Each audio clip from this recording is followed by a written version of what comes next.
అందరికీ నమస్కారం. Welcome to Prajatantram.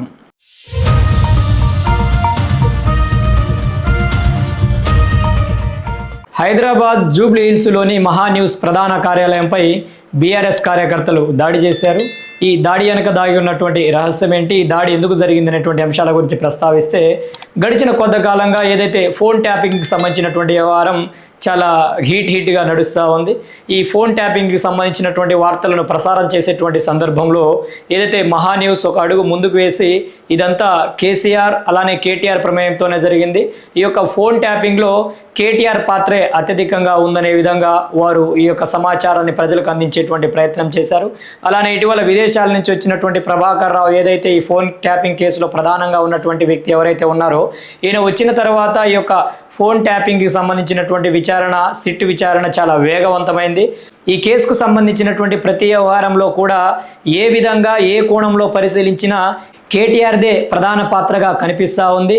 మహిళల ఫోన్ ట్యాపింగ్ చేయడం, జడ్జీల ఫోన్ ట్యాపింగ్ చేయడం, అలానే ఆనాడు కాంగ్రెస్ ప్రతిపక్ష నాయకుల ఫోన్ ట్యాపింగ్ చేయడం, అలానే ఇతరితర ప్రాంతాల్లో వారికి అవసరమైన ప్రతి వ్యక్తి ఫోన్ని ట్యాప్ చేసి చట్టవిరుద్ధంగా విన్నారనే విధంగా మహా న్యూస్ గడిచిన కొంతకాలంగా కేటీఆర్ని ఉద్దేశిస్తూ వరుస కథనాలను ప్రచురిస్తూ వస్తుంది. అందుకు తగినట్లుగానే వాస్తవాలు కూడా సిట్కి సంబంధించినటువంటి విచారణలో కూడా ముందుకు బయలుపడుతూ ఉన్నాయి. ఏదైనా ఒక తప్పుడు న్యూస్ని ప్రసారం చేస్తే దాని మీద నిరసన తెలిపేటువంటి అధికారం ఎవరికైనా ఉంటుంది. అంతేకాని ఈ విధంగా కార్యాలయం మీద పడి ఫర్నిచర్ ధ్వంసం చేయడం, అద్దాలను ధ్వంసం చేయడం, కార్లను ధ్వంసం చేయడం ఇది సరైనటువంటి విధానం కాదు కదా. ఈరోజు ప్రతి వ్యక్తి మీద, ప్రతి నాయకుడి మీద రాజకీయాల్లో ఉన్నప్పుడు విమర్శలు, ఆరోపణలు, ప్రత్యారోపణలు ఇవన్నీ సహజం.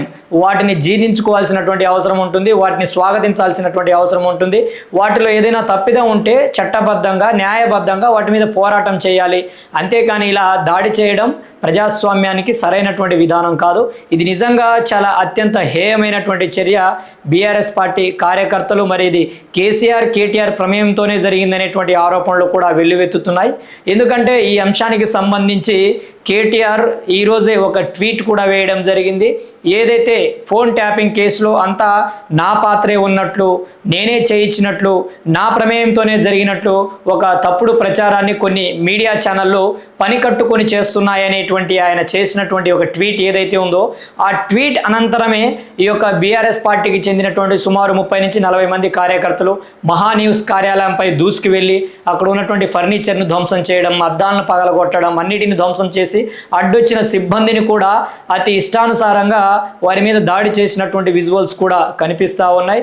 అలానే ఏదైతే మహాస్ టీవీకి సంబంధించినటువంటి వంశీ గారు కూడా ఈ అంశానికి సంబంధించి ఇది హత్యా ప్రయత్నం, కావాలనే పని కట్టుకొని కుట్రపూరితంగా చేసినటువంటి ప్రయత్నంగా ఆయన ప్రస్తావిస్తూ ఉన్నారు. ఏదైతే వైఎస్ఆర్ కాంగ్రెస్ పార్టీ గతంలో ఆంధ్రప్రదేశ్లో ఏ విధంగా అయితే వ్యవహరించిందో సేమ్ జిరాక్స్ అందుకు తగినట్టుగానే ఏదైతే అన్నదమ్ముల పార్టీ కదా, అదే విధంగా టీఆర్ఎస్ కూడా, కేటీఆర్ కూడా అదే విధంగా వ్యవహరించడం సరైనటువంటి విధానం కాదు. ఈరోజు నిజంగా కేటీఆర్కి, కేసీఆర్కి సంబంధం లేకపోతే ఈరోజు బహిరంగంగానే క్షమాపణ చెప్పాల్సినటువంటి అవసరం ఉంది.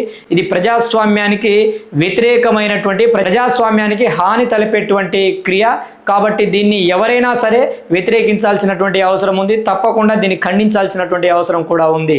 అలానే తెలంగాణ రాష్ట్ర ముఖ్యమంత్రి వర్యులు రేవంత్ రెడ్డి గారిని కూడా నేను ఒకటే కోరదలుచుకున్నాను.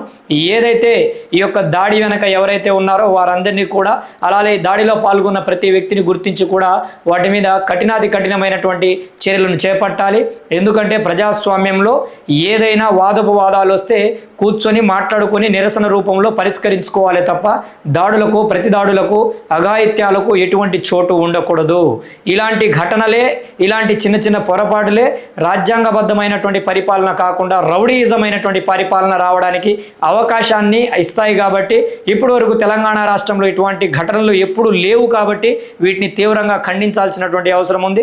దీని మీద పోలీస్ వ్యవస్థ కూడా చాలా తీవ్రంగా స్పందించి బాధ్యులైన వారిని కఠినంగా శిక్షించాలని మీడియా వర్గాలు కావచ్చు, లేకపోతే పాత్రికేయ వర్గాలు కావచ్చు ముక్త కంఠంతో ప్రభుత్వాన్ని విన్నవించుకుంటున్నారు.